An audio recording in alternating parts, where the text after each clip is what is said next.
Kembali lagi bersama channel kita semua. Jika Anda suka, jangan lupa komen, like dan subscribe, juga bila Anda berkenan. Aktifin subtitlenya supaya ada tulisan teksnya. Kita langsung ke ceritanya. Perintah Kaisar Naga. Bab 5191-5195. Ia dapat dengan jelas merasakan bahwa niat membunuh samar-samar yang terpancar pada Dev bukanlah lelucon. Pada saat ini, Yasmin berbicara perlahan, suaranya sedingin batu giok, tetapi dengan kekuatan menusuk yang aneh, mundur. Wajah pria parubaya itu memucat, dan rasa sakit yang hebat di lengannya yang patah hampir membuatnya tak berdaya. Namun, menghadapi perintah penyihir itu, ia akhirnya menggertakkan giginya, memelototi Dev dengan penuh kebencian, terhuyung ke samping, menutupi lukanya dan mengalirkan energi iblis untuk menghentikan pendarahan.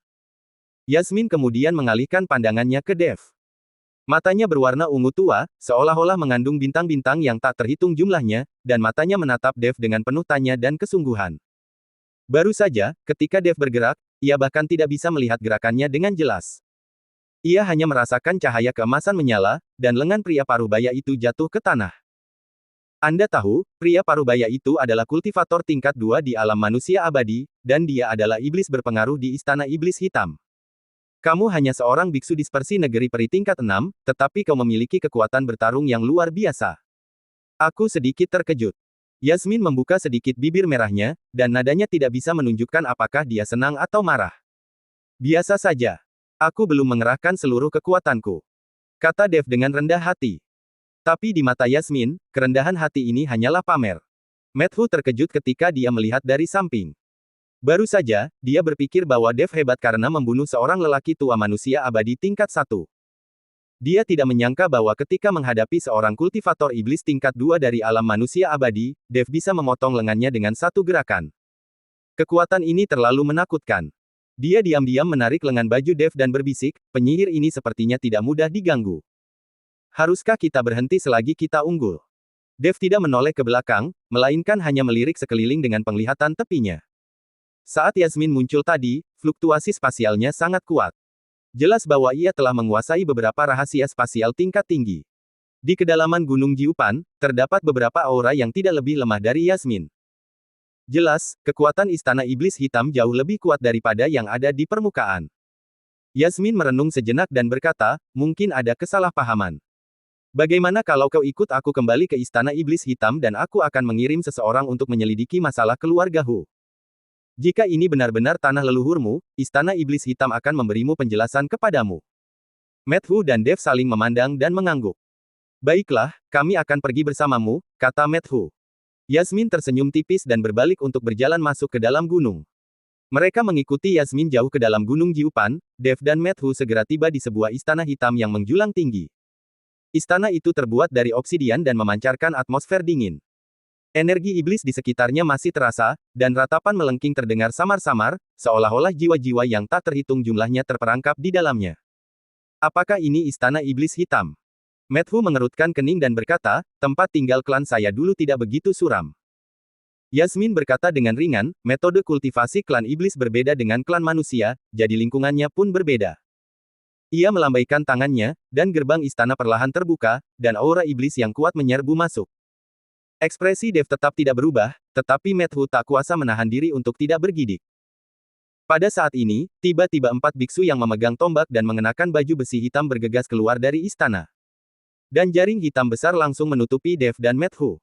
Matthew terkejut, dan Dev mengerutkan kening, wajahnya menjadi sangat jelek. Wajah Yasmin juga menjadi sangat jelek. Tepat saat ia hendak berbicara, ia melihat seorang lelaki tua perlahan menaiki tangga batu aula, dan di sebelah lelaki tua itu berdiri seorang lelaki parubaya dengan lengan terpotong. Dua manusia kecil, beraninya kau? Pria parubaya itu menatap Dev dan Matthew dengan tatapan mengejek. Namun sebelum ia sempat menyelesaikan kata-katanya, cahaya keemasan menyambar dan kepala lelaki parubaya itu melayang. Jaring hitam yang menyelimuti Dev dan yang lainnya telah hancur berkeping-keping, dan Dev, yang memegang pedang penebas naga, berkata dengan dingin, aku paling benci orang yang berpura-pura kuat di depanku. Pria tua itu menyaksikan kepala pria parubaya itu menggelinding ke lantai, darah panas memercik ke jubah hitamnya, dan bau darah yang menyengat langsung memenuhi udara. Beraninya kau? Pria tua itu berteriak marah, suaranya menggelegar seperti guntur di depan istana, dan energi iblis di sekitarnya tiba-tiba melonjak. Langit yang awalnya suram tampak ternoda tinta, dan angin bersiul dengan kerikil, bahkan udara menjadi lengket dan dingin. Cahaya merah yang mengerikan meledak dari rongga matanya yang dalam, menatap Dev, seolah ingin melahapnya hidup-hidup. Bagaimana mungkin istana iblis hitam membiarkan pemuda sepertimu menjadi liar? Pria tua itu memegang tongkat tulang hijau tua di tangannya, dan kristal berwarna darah yang berdenyut bertatahkan di kepala tongkat itu. Tangkap orang gila itu untukku dan potong-potong dia. Saat suaranya jatuh, keempat biksu berbaju besi hitam yang memegang tombak meraung serempak. Aura tingkat pertama alam manusia abadi menyembur keluar dari tubuh mereka, dan ujung tombak memancarkan cahaya dingin, menusuk ke arah Dev. Gerakan mereka seragam, dan bayangan tombak terjalin menjadi jaring pembunuh yang tak tertembus. Jelas bahwa mereka adalah prajurit mati yang telah bekerja sama selama bertahun-tahun. Matthew tanpa sadar meraih beberapa jimat, dan jantungnya berdebar kencang. Aura keempat prajurit berbaju besi ini lebih kuat daripada aura lelaki tua yang terbunuh sebelumnya. Dengan keempatnya bekerja sama, bahkan seorang kultivator tingkat kedua alam manusia abadi harus menghindari tepi jurang untuk sementara waktu. Namun, tidak ada kepanikan di wajah Dev. Tepat ketika ujung tombak hendak menyentuh pakaiannya, ia bergerak. Tidak ada momentum yang mengguncang bumi, dan bahkan tidak ada gerakan yang jelas.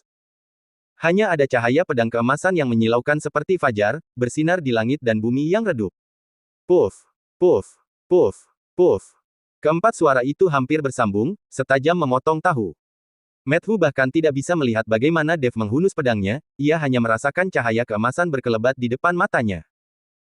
Detik berikutnya, kepala keempat biksu berbaju zirah hitam jatuh ke lantai seperti buah matang, dan darah yang menyembur dari dada mereka bagaikan empat air mancur, mewarnai tangga batu giok putih di depan istana menjadi merah.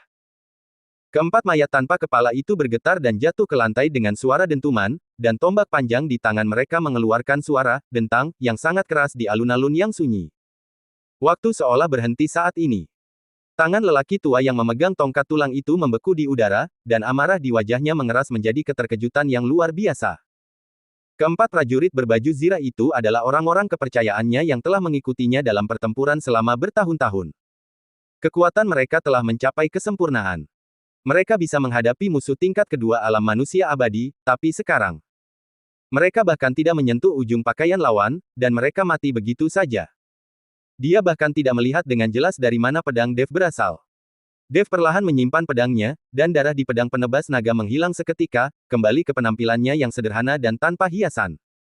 Dia menatap lelaki tua itu, matanya setenang kolam dingin tanpa dasar, dan tidak ada emosi yang terdengar dalam suaranya, "Aku sangat marah." Tiga kata sederhana ini membuat lelaki tua itu merasa kedinginan, seolah-olah ia sedang ditatap ular berbisa. Sejak aku melangkah ke Gunung Jiupan, selalu ada orang yang ingin membuatku kesulitan. Dev berjalan menuju lelaki tua itu selangkah demi selangkah. Setiap kali melangkah, lantai bergetar sedikit, dan tekanan tak terlihat menyebar seperti air pasang. Baru saja, aku memotong lengannya sebagai peringatan. Sekarang aku membunuhnya karena dia tidak ingat. Ia berhenti, hanya 10 langkah dari lelaki tua itu, dan tatapannya tertuju pada wajah keriput lelaki tua itu. Kau punya dua pilihan sekarang, berdiri diam, atau kepala berikutnya yang akan terbang adalah kau. Tenggorokan lelaki tua itu terguling, dan jari-jari yang memegang tongkat tulang memutih karena kekuatan yang luar biasa. Ia telah hidup selama hampir 1000 tahun. Badai dan ombak macam apa yang belum pernah ia lihat. Namun, ia belum pernah mengalami ketakutan seperti saat ini. Mata Dev terlalu tenang, setenang seolah-olah ia sedang menyatakan fakta yang telah ditetapkan. Niat membunuh di balik ketenangan ini lebih mengerikan daripada raungan histeris apapun. Terutama tebasan pedang tadi, kecepatannya melebihi bayangan. Bagaimana mungkin seorang kultivator tingkat 6 di alam dispersi negeri peri memiliki kecepatan dan kekuatan serangan yang begitu mengerikan? Ini benar-benar tidak masuk akal. Ia bahkan menduga bahwa ia terpesona. Kultivator manusia di depannya mungkin menyembunyikan kekuatan aslinya. Kemarahan di mata lelaki tua itu perlahan tergantikan oleh rasa takut. Tongkat tulang yang digenggam erat perlahan jatuh, dan energi iblis di tubuhnya juga sedikit mereda. Ia tahu bahwa ia bukanlah tandingan pemuda di depannya, dan pertarungan sengit hanya akan berakhir seperti kelima orang itu. Pada saat ini, suara Yasmin terdengar dingin dan penuh amarah, "Penatua hantu, apa yang kamu lakukan?" Ia melangkah maju, menatap lelaki tua itu dengan mata ungu, memancarkan aura tidak senang. "Aku sudah bilang bahwa mereka adalah tamu yang kuundang kembali ke Istana Iblis Hitam, mengapa kamu tiba-tiba menyerang mereka? Dan kamu juga mengerahkan pengawal Iblis Hitam." Keempat biksu berbaju zirah hitam itu adalah pengawal iblis hitam yang bertugas menjaga area inti istana iblis hitam. Mereka berada langsung di bawah perintah para tetua, dan bahkan dia, seorang penyihir, tidak dapat dimobilisasi sesuka hati. Tindakan tetua hantu jelas menunjukkan bahwa dia tidak menganggapnya serius. Tetua hantu berbalik, dan ketakutan di wajahnya langsung tergantikan oleh amarah. Dia menunjuk Yasmin, dan suaranya bergetar karena kegembiraan, tamu. Yasmin, jangan lupakan identitasmu. Kamu adalah penyihir istana iblis hitam, calon penguasa klan iblis, bagaimana bisa kau memperlakukan dua biksu manusia sebagai tamu? Kedua ras manusia itu membunuh murid-murid istana iblis hitam dan menghancurkan martabatku. Kamu bukan saja tidak membalaskan dendam mereka, tetapi kamu malah membawa mereka ke aula. Apakah kau layak menjadi penguasa istana iblis hitam? Di mana pengawal iblis hitam?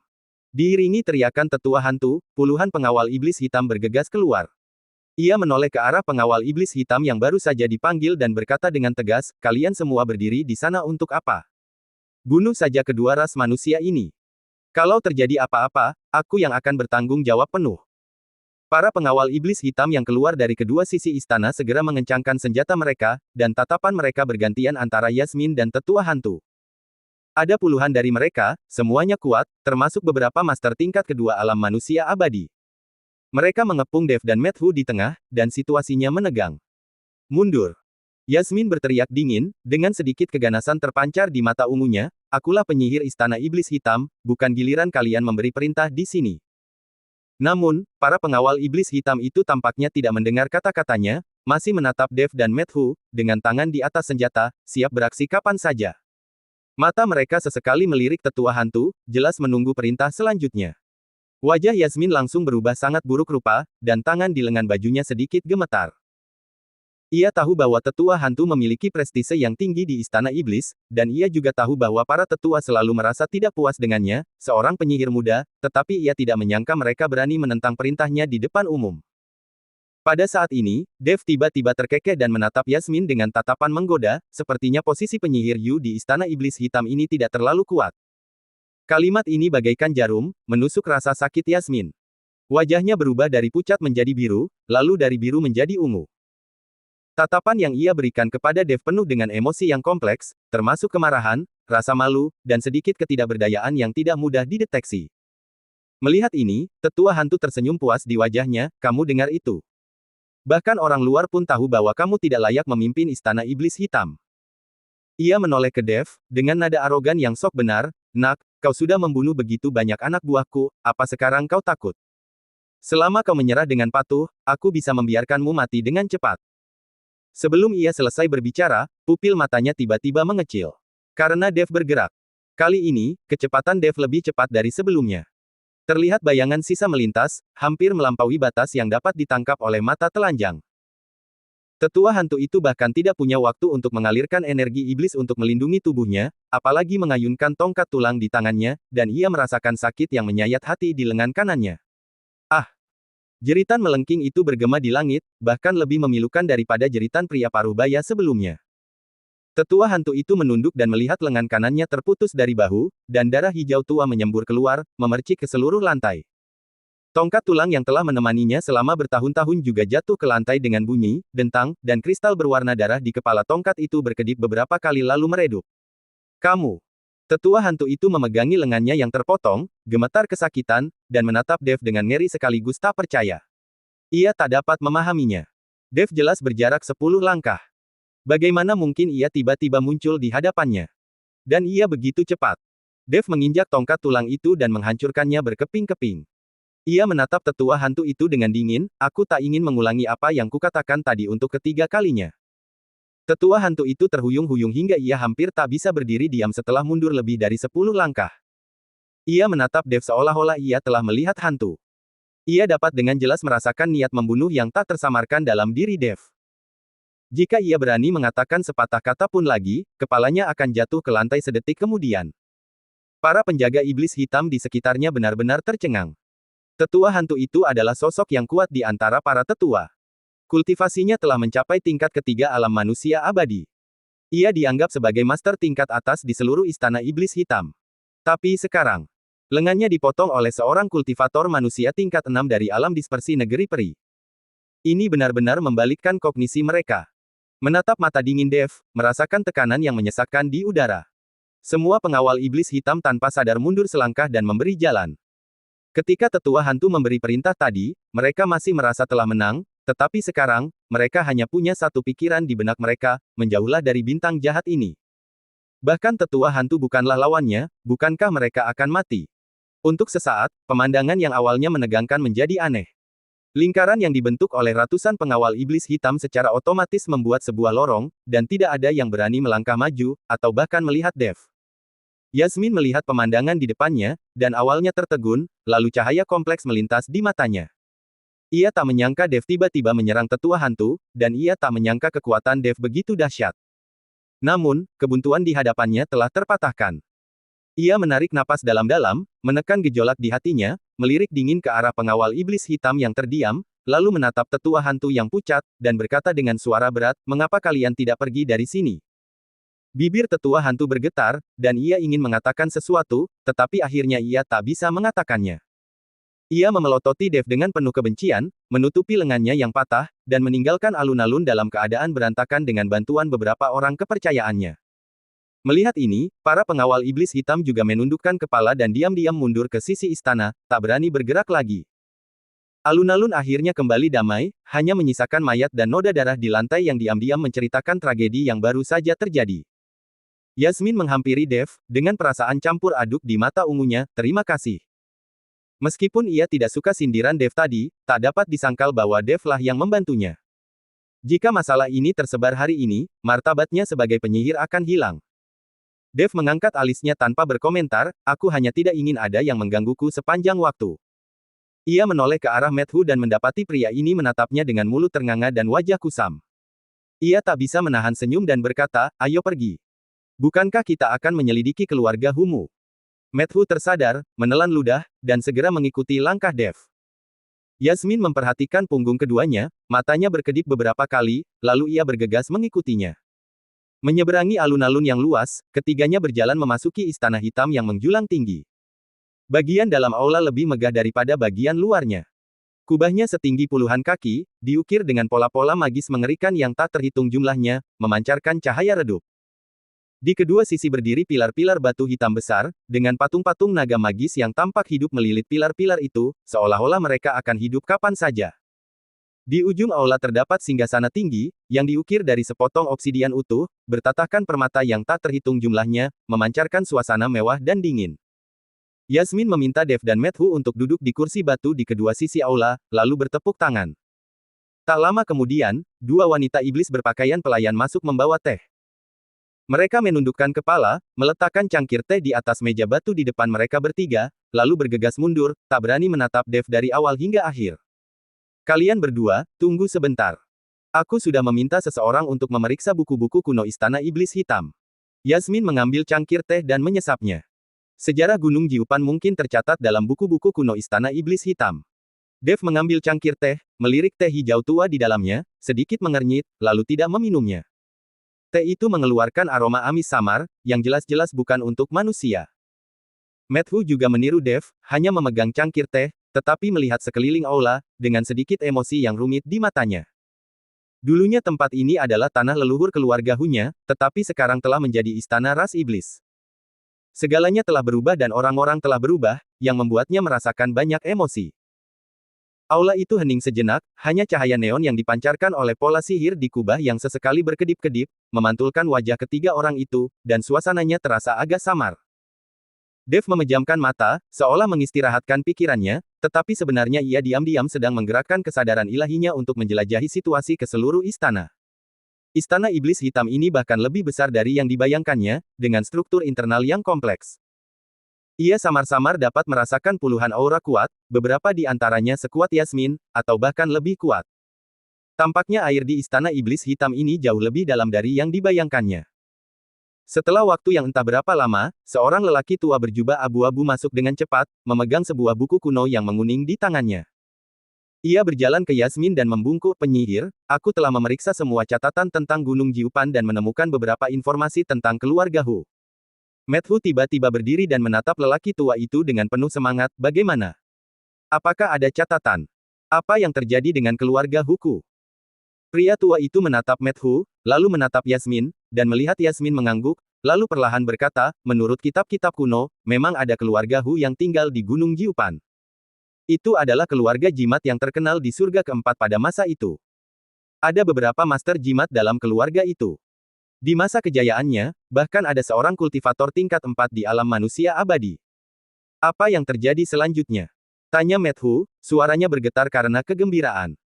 Pria tua itu menghela napas dan melanjutkan, sekitar 2800 tahun yang lalu, keluarga Hu tiba-tiba diserang oleh kekuatan tak dikenal. Seluruh gunung rata dengan tanah, dan hampir semua murid dalam keluarga itu musnah. Hanya beberapa orang yang lolos secara dramatis dan menghilang sejak saat itu. Mengenai siapa penyerangnya, tidak ada catatan rinci dalam kitab-kitab kuno. Hanya dikatakan bahwa itu adalah sekelompok pria berpakaian hitam yang kuat dengan metode yang sangat kejam. Apa? Methu terhuyung mundur seolah tersambar petir, wajahnya pucat pasi, keluargaku dibasmi. Keluarga Huku. Dibasmi. Matanya penuh rasa sakit dan tak percaya, tangannya mengepal erat, kukunya menancap dalam di telapak tangannya, dan darah menetes di jari-jarinya. Meskipun ia telah siap secara mental, ia masih belum bisa menerima berita itu ketika mendengarnya secara langsung. Bersambung.